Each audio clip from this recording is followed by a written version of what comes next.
It is 9:19 now. There is a fun new children's book out all about the world-famous Harlem Globetrotters. It's called Swish, the slam-dunking, alley-ooping, high-flying Harlem Globetrotters. And author Suzanne Slade joins us live. Good morning. Good morning. For those who don't know, Harlem Globetrotters did not start in Harlem. How did it get started? Well, good. I'm glad you're bringing that up because the first team was formed from players at our own Wendell Phillips High School in Chicago back in 1927. And is the reason we're at that point, African Americans were not allowed in the NBA? And there were no, I don't think there were any Negro leagues of basketball either.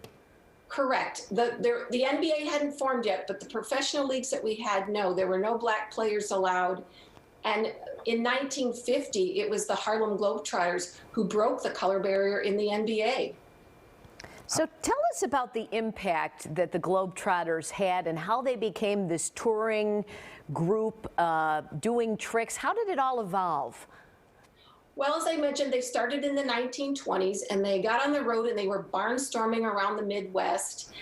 And a lot of the teams that they would play, they would just try to find a group of farmers or anyone who would play. And the Trotters were so good, they always beat them. And so what they did was they started doing these tricks and stunts in the middle of the game so that the teams weren't so angry when they won. And it also gave the players a chance to rest because they were on the road 7 days a week, playing multiple games a day.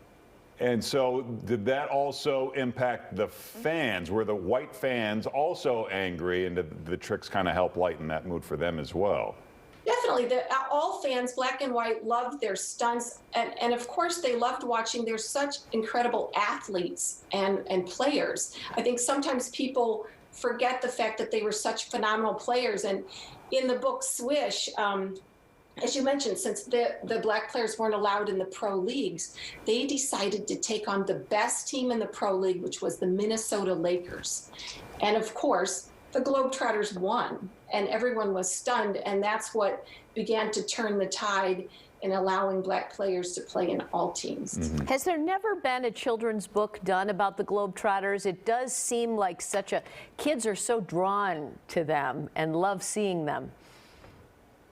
Great point, and that's what I always look for when I first thought about writing this book. Of course, I look and see, are there other books about them?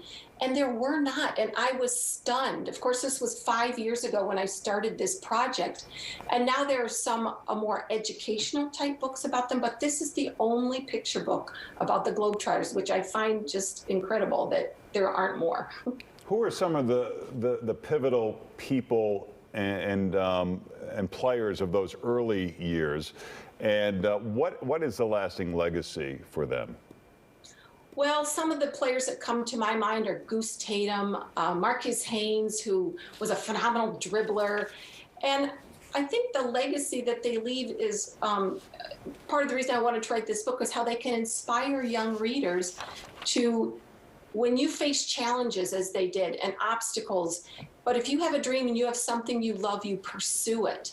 And you not only can achieve your dream, you can achieve bigger things than you ever thought, like they did with breaking the color barrier. And in the 1950s, when the teams started traveling the world, they were so winsome and people in other countries loved them so much that they helped improve America's relationship with other countries.